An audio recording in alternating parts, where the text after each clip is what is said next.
Bonjour à tous et à toutes, et merci de regarder cette vidéo. Le thème de cette vidéo, c'est la voie vers l'éveil, proposée donc par le bouddhisme. Donc d'où vient le bouddhisme? En fait, c'est le Bouddha historique, le Bouddha Shakyamuni, qui a instauré cette nouvelle tradition qui vient de l'Inde. Le Bouddha, en fait, est né dans une famille royale, c'était un prince d'un royaume qui se situe au nord de l'Inde et au sud du Népal à l'époque. Et donc le Bouddha avait tout pour être heureux. C'était un prince, il avait tout pour être heureux. Et donc il s'est marié et il a eu un enfant. Et malgré qu'il avait tout pour être heureux, il lui manquait quand même quelque chose, à savoir quel est le sens de l'existence. Il se demandait, mais d'où vient-on avant la naissance? Qu'est-ce qui se passe après la mort physique? Pourquoi il y a tant de souffrances sur la terre, tant d'injustices? Et donc il se posait toutes ces questions existentielles que l'on se pose de toute façon un jour ou l'autre dans notre vie, même si c'est pas pendant cette vie, durant sa vie, c'est au moment de la mort, on se demande pourquoi ai-je vécu quelque part? Et donc, la réponse à l'époque, c'était l'hindouisme. Et donc, les maîtres hindous lui disaient, eh bien, tout a été créé par les dieux, les différents dieux. Et donc, on ne peut pas changer. Tout est comme ça, le karma est une fatalité. On ne peut pas changer. Le Bouddha n'était pas tout à fait d'accord. Et donc, n'y tenant plus, à l'âge de 29 ans, il a quitté son royaume, il a quitté sa famille, il a quitté son confort pour aller à la recherche de la vérité ultime. Alors à l'époque, il y avait de très grands yogis, de grands maîtres dans les forêts de l'Inde et dans l'Himalaya. Il a rencontré tous les grands maîtres de l'époque, il a pratiqué tous les yogas de l'Inde pendant 6 années, donc tous les yogas de l'Inde, toutes les méditations et puis l'ascétisme à un niveau extrême, puisqu'il ne mangeait plus qu'une graine de céréales par jour à la fin de son ascèse. Et donc, après 6 années de pratique avec ses maîtres, il les a tous quittés parce qu'il n'avait toujours pas atteint l'éveil absolu, et il est parti tout seul. Et là, près de Bodh Gaya, près de la rivière du Gange, dans un petit village de Bodh Gaya, il a atteint l'éveil ultime. Et d'après le Bouddha, donc personne avant lui avait atteint cet état absolu, à l'âge de 35 ans. Ensuite, le Bouddha a décidé d'enseigner, et il a donné énormément d'enseignements jusqu'à l'âge de 80 ans, des enseignements qu'on appelle le Dharma, qui est la voie vers l'éveil, et tous ceux qui vont suivre ces enseignements, on les a appelés la Sangha. Donc, en fait, le Bouddha a donné beaucoup d'enseignements, mais a tourné la roue de l'enseignement 3 fois magistralement. La première fois, c'était à Bénarès, près de Bénarès, il y avait un parc, le parc des Gazelles, à Sarnath. Et là, il a donné le premier enseignement.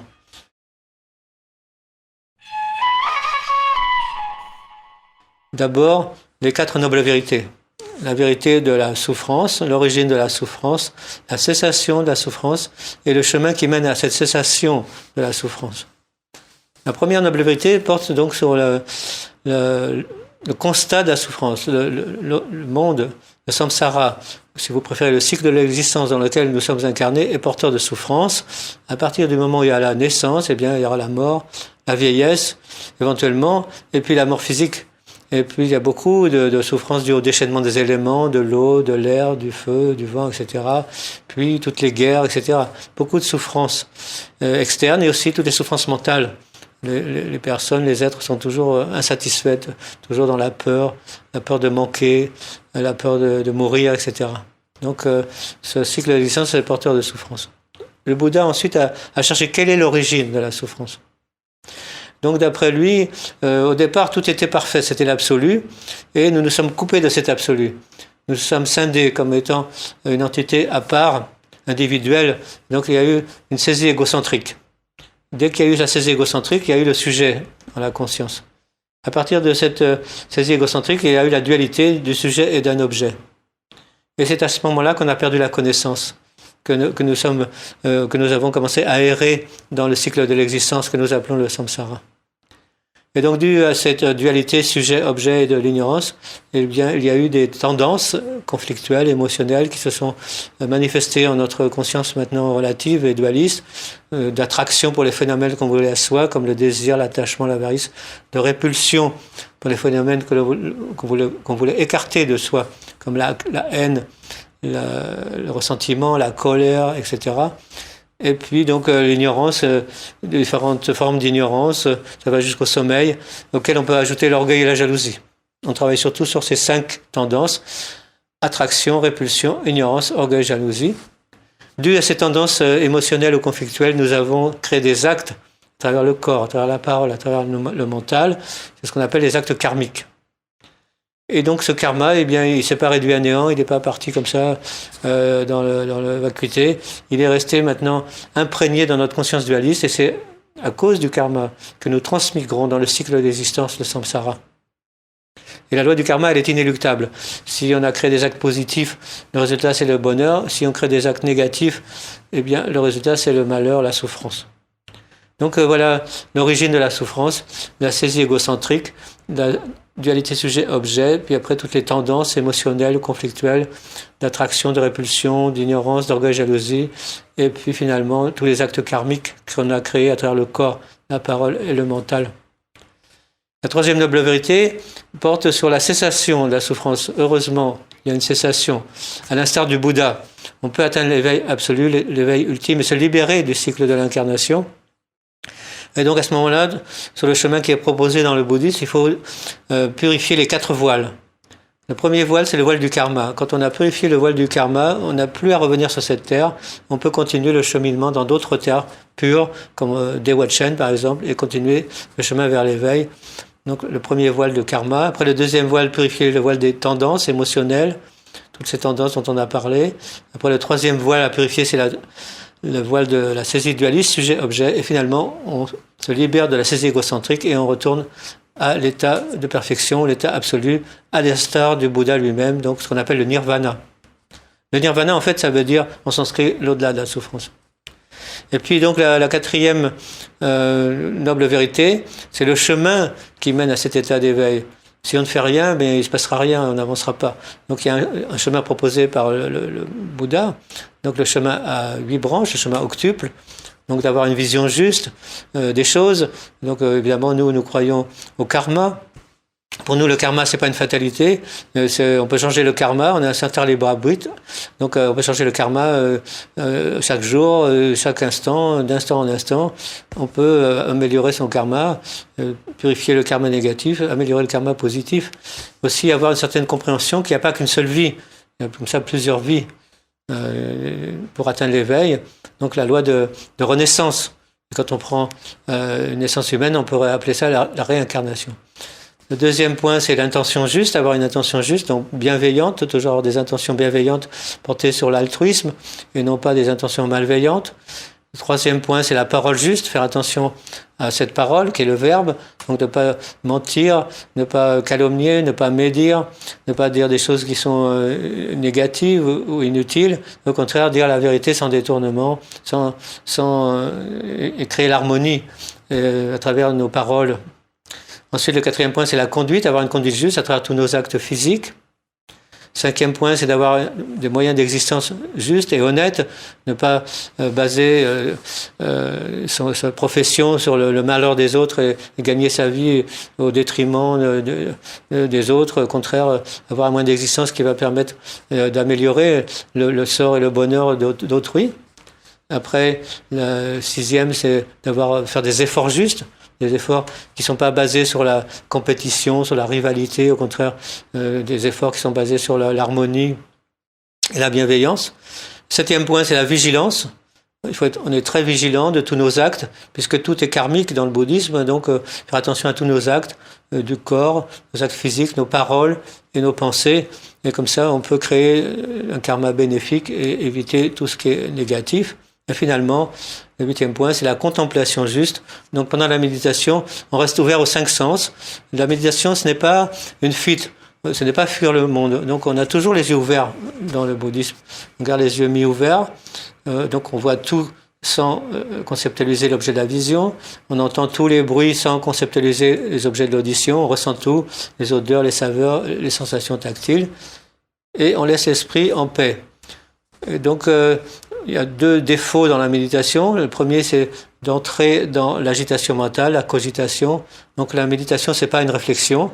Donc d'arrêter ce côté de cogitation, de réflexion. Et d'un autre part, ne pas sombrer dans un état où il n'y a plus personne, un état de néant, un état où il n'y a plus rien. Donc au contraire, on est très très clair, très vigilant, très ouvert. Et c'est ça la méditation. Par exemple, dans le zazen, za ça veut dire s'asseoir, zen en méditation, ça veut dire juste se concentrer sur le va-et-vient du souffle, l'air qui entre, l'air qui sort, sans entrer dans tout ce délire mental, laisser l'esprit pacifié, ni sombrer dans un état où il n'y aurait plus rien, plus personne, un état d'oubli, ce qui est très négatif. Au contraire, être très clair, très vigilant. Voilà. Donc cette première voie du Bouddha qu'on a appelée le petit véhicule, Hinayana, ou encore mieux le Theravada, la voie des anciens. Donc le but dans cette voie, c'est d'atteindre donc la libération de sa propre souffrance. Et donc on peut comme ça avancer très vite sur ce chemin. Et les êtres qui atteignent cette libération de leur propre souffrance, on les appelle les arahats. Donc ce sont pour les hommes et les femmes comme des saints ou des saintes. Et donc on peut déjà se libérer de sa propre souffrance en pratiquant cette voie des 4 nobles vérités.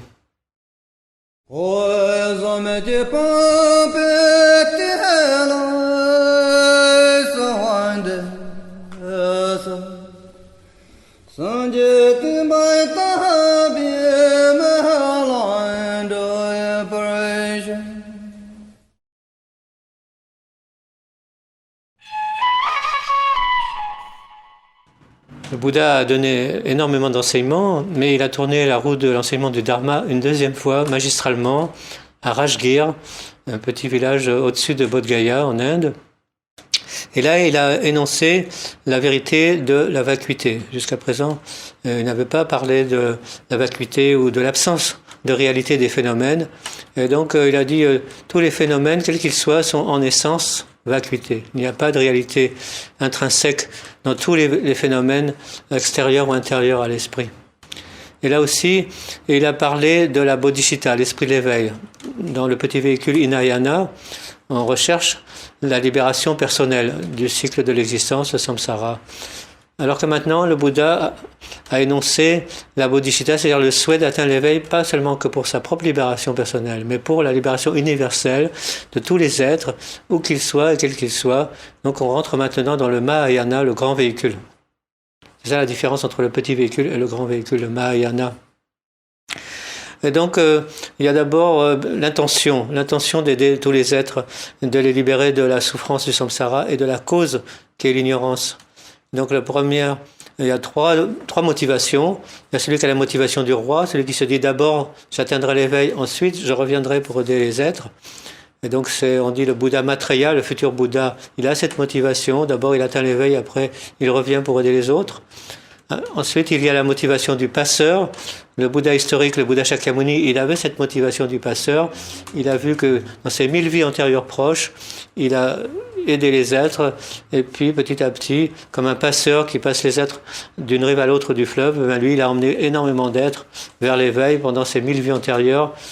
Et ensuite, il y a la motivation du berger, celui qui se dit, mais comment est-ce que je pourrais atteindre l'éveil ultime, l'absolu, s'il y a encore une seule personne, un seul être dans la souffrance et dans l'ignorance.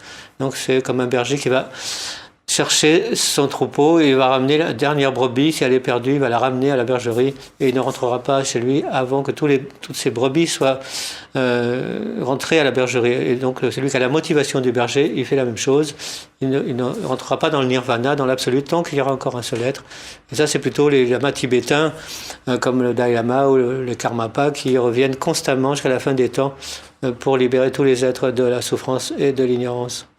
Ensuite, il y a la pratique de la bodhicitta, ce sont les 6 paramitas, donc les 6 vertus de perfection. Donc tout d'abord, la première vertu, c'est le don. Donc de donner 3 niveaux, le don matériel dont tout le monde connaît, la charité, la générosité, de donner aux êtres tout ce dont ils ont besoin pour vivre ou survivre, la nourriture, les vêtements, les abris, les médecines, etc. Il y a le don de soi, donc s'impliquer soi-même pour aider les autres, c'est-à-dire protéger tous les êtres de la souffrance, les êtres handicapés ou infortunés. Et puis le troisième don, c'est le don du dharma, dire aux êtres ce qu'il y a à faire pour atteindre l'éveil ou ce qu'il y a à ne pas faire. Par exemple, on peut dire aux êtres de fumer, par exemple, des cigarettes, c'est très, très négatif. Ça bouge tous les canaux subtils, ou de sombrer dans l'alcoolisme, c'est très négatif. Donc de dire aux êtres ce qu'il ne faut pas faire sur le chemin vers l'éveil. etc. Ensuite, le deuxième paramita, c'est la conduite éthique. Donc, il est important d'avoir une conduite juste. Donc, il y a 5 préceptes. Ne pas tuer, d'abord. Donc, il est exclu de faire la guerre dans le bouddhisme. Le bouddhisme est basé sur la non-violence, comme vous le savez. Donc, ne pas tuer les êtres humains principalement, mais aussi ne pas tuer les animaux pour le plaisir, comme chasser ou pêcher les animaux uniquement pour le plaisir. Si c'est pour la survie, évidemment, on n'est pas obligé d'être végétarien dans le bouddhisme, mais si c'est juste tuer comme ça, c'est très négatif. Donc, au contraire, préserver la vie de tous les êtres animés, quels qu'ils soient. Le deuxième précepte, c'est ne pas mentir, ne pas tromper les êtres à travers la parole, ne pas calomnier, médire, être malveillant à travers nos paroles, au contraire être bienveillant, créer l'harmonie entre les êtres, entre les races, entre les religions, entre les nations, etc., entre les groupes de personnes.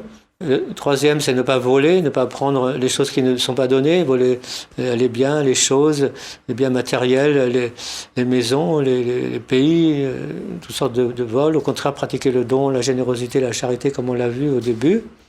Après, avoir une conduite éthique, un peu comme dans nos traditions en Occident, respecter ses parents, élever ses enfants, et si on est en couple, pratiquer la fidélité. Et le cinquième précepte, c'est-à-dire ne pas prendre de drogue ou d'intoxicants, ou ne pas sombrer dans l'alcoolisme, c'est-à-dire ne pas rendre l'esprit inconscient, parce que si l'esprit est inconscient, eh bien, on peut créer beaucoup de mal et beaucoup de négativité. Après, le troisième paramita, vertu de perfection, c'est la patience. Donc c'est très important de ne pas réagir par la haine et la colère si quelqu'un nous montre de l'inimitié ou de la haine, un peu comme dans les arts martiaux. Les moines de Shaolin qui ont créé les arts martiaux en Chine il y a plusieurs siècles ont créé les arts martiaux pour se défendre, mais se défendre avec bienveillance, pas avec animosité ou avec malveillance, parce que les moines de Shaolin qui partaient en Inde régulièrement en pèlerinage sur les traces du Bouddha, ils se faisaient régulièrement déposséder, et donc ils ont créé les arts martiaux pour se défendre avec bienveillance, avec non-violence. La patience, après la persévérance, donc toujours continuer sur ce chemin de bien, créer des actes bénéfiques, corps, parole et âme, sans découragement, sans désespérer, sans être fatigué, au contraire toujours être persévérant sur ce chemin vers l'éveil, toujours créer des actes de bien à travers nos actes physiques, nos paroles et nos pensées bienveillantes. Ensuite, il y a la méditation. Donc là, il y a 2 niveaux. Il y a un niveau, on pourrait dire, passif et un niveau actif. Le niveau passif, ça s'appelle Shiné en tibétain ou Samatha en sanskrit. C'est un état où on laisse l'esprit tranquille et on ne fait plus rien. Et il y a un état actif. C'est pas juste laisser l'esprit paisible, c'est aussi être très clair, très vigilant. Un peu comme si vous aviez un lac d'eau polluée. Si vous remuez l'eau du lac avec quoi que ce soit, l'eau est de plus en plus trouble. Au contraire, si vous laissez l'eau tranquille, eh bien, toutes les impuretés vont descendre au fond. Et plus les impuretés descendent au fond de l'eau, plus vous voyez à travers la clarté de l'eau. Avec l'esprit, c'est pareil. Notre esprit, il est perturbé avec toutes nos conceptions, nos opinions, nos passions. Et donc, si on continue à cogiter comme ça pendant la méditation, on va rien atteindre. Au contraire, pendant la méditation, on laisse l'esprit tranquille. Et comme ça, l'esprit est au repos et on peut avoir une certaine clarté, une vision claire de l'esprit. Donc en fait, c'est un processus qui est simultané. Plus les impuretés de l'eau descendent au fond du lac, plus l'eau devient claire, plus les passions, les cogitations, les émotions se pacifient, plus l'esprit devient clair et on atteint comme ça une certaine clarté de l'esprit. C'est aussi ce que l'on fait dans le zazen. Za, ça veut dire s'asseoir, zen en méditation, c'est-à-dire laisser l'esprit tranquille, en paix et juste se concentrer sur le va-et-vient du souffle en ayant un esprit extrêmement clair, sans, comme je l'ai dit, sans entrer dans le délire mental, ni sombrer dans un état où il n'y aurait plus personne et plus rien. Et finalement, la 6e paramita, la connaissance. Donc il est très important d'avoir des connaissances. Au Tibet, avant, les connaissances les plus importantes, c'était l'astrologie, la médecine, etc. Et donc il est important de connaître beaucoup de choses si on veut aider les êtres. Donc l'astrologie, la médecine, les arts et métiers, l'architecture, etc. Toutes les sciences sont très importantes. Et puis après, la deuxième connaissance, c'est la réalisation du non-ego en l'individu, comme on l'a vu dans le petit véhicule Hinayana. Donc ne pas continuer à travers notre saisie égocentrique, mais se purifier de cette saisie égoïste, Donc c'est ce qu'on appelle le non-ego en l'individu. Et la sagesse ultime, c'est de réaliser non seulement le non-ego en l'individu, mais aussi l'absence de réalité de tous les phénomènes, ce qu'on appelle maintenant la vacuité des phénomènes. Mais ça, la vacuité des phénomènes, tous les scientifiques la comprennent. Quand ils analysent la matière, les molécules, les atomes, ils ne trouvent plus rien. Ils disent maintenant c'est juste une énergie, et donc d'où la physique quantique. Donc beaucoup de scientifiques sont devenus bouddhistes parce que ça revient aux enseignements que le Bouddha a enseigné il y a 2500 ans. Donc c'est comme ça que, à travers cette pratique de la bodhicitta, donc l'esprit de l'éveil, d'abord l'intention, puis après l'action des 6 paramitas, on peut avancer sur ce chemin du Mahayana.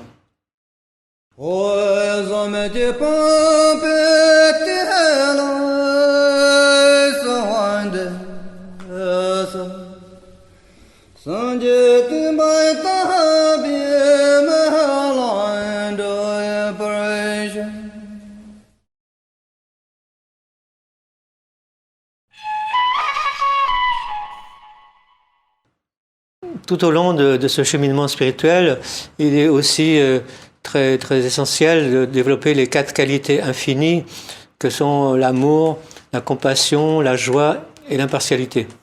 Donc dans le bouddhisme, il y a des définitions. L'amour infini, c'est d'abord un souhait, souhaiter que tous les êtres soient heureux. Et ensuite, créer des actes à travers notre corps, notre parole et nos pensées pour apporter le bonheur à autrui. La compassion, il y a aussi une définition, c'est souhaiter que les êtres ne soient plus malheureux et créer des actes à travers notre corps, notre parole et nos pensées pour éliminer le malheur d'autrui. Ensuite, tout au long de notre cheminement spirituel, nous devrions développer la joie infinie, d'être toujours dans cet état de joie, de bonheur. C'est pas comme une sorte d'exaltation, ce qu'on appelle l'exultation en théologie, être toujours dans un état de contentement et de joie infinie.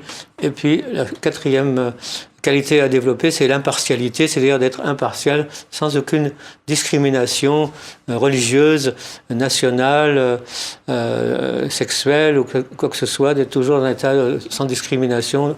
On pratique le chemin spirituel pour tous les êtres, sans exception, sans distinguer ce qu'on aime ou ce qu'on n'aime pas. Donc tout au long de notre cheminement, on développe comme ça ces 4 qualités d'amour, de compassion, de joie et d'impartialité. Et puis finalement, le Bouddha a tourné la roue d'enseignement du Dharma une 3e fois magistralement, à l'âge de 62 ans, dans différents lieux de l'Inde. Et là, il a dit, en fait, la nature de l'esprit n'est pas seulement vacuité, l'essence de l'esprit n'est pas vacuité, mais par nature, l'esprit est clarté. Il y a une conscience claire. C'est-à-dire que quand on atteint l'éveil, c'est pas juste un néant, un simple néant où il n'y a plus personne, il n'y a plus rien. Au contraire, il y a une conscience claire, il y a une clarté, qu'on appelle la claire lumière. Et donc c'était encore un enseignement très différent du second tour, où on ne parlait que de la vacuité. Donc là, à ce moment-là, le Bouddha a dit, tous les phénomènes en essence sont vacuités, n'ont pas de réalité au niveau absolu, mais par nature, ils sont clartés. Il y a une clarté. Et c'est parce qu'on a saisi la vacuité des phénomènes qu'il y a eu le sujet en notre conscience, et c'est parce qu'on a saisi la clarté des phénomènes en notre conscience, eh bien qu'il y a eu les phénomènes extérieurs, les objets.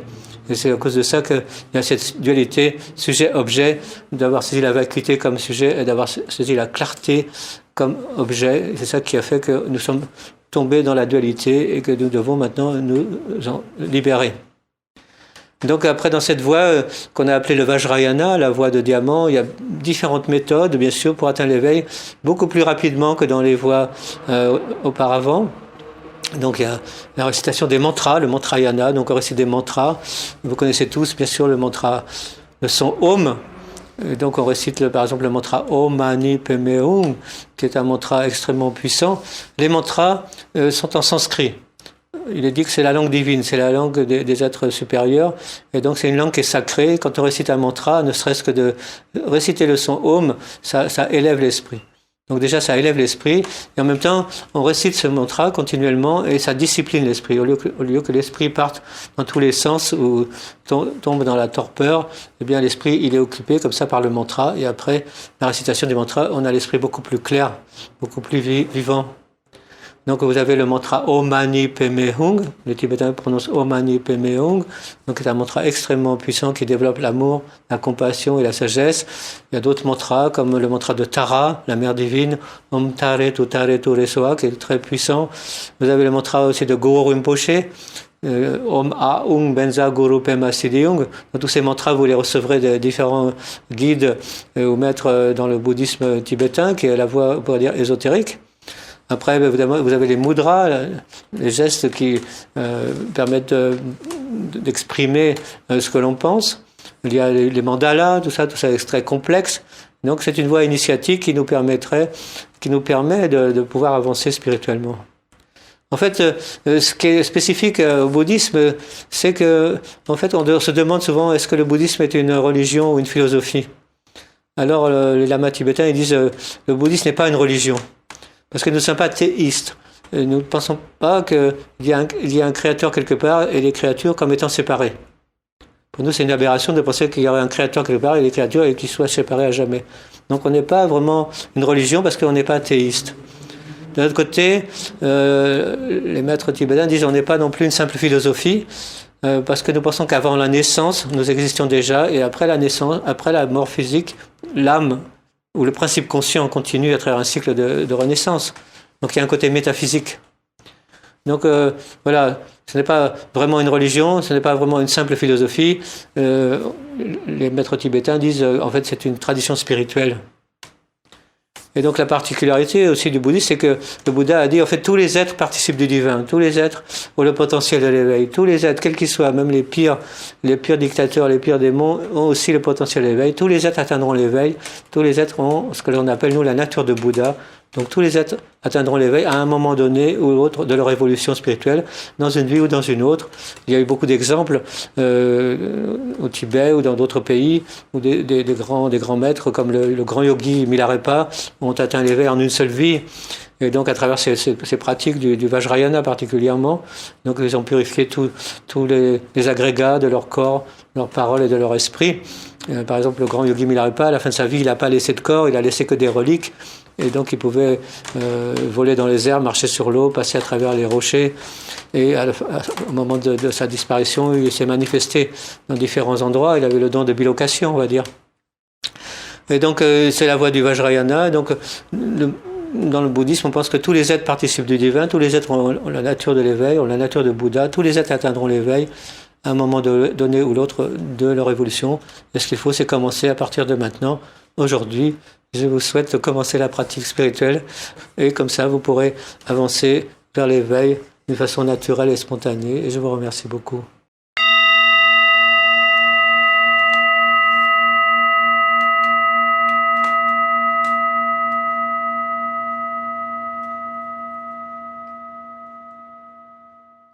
Oh,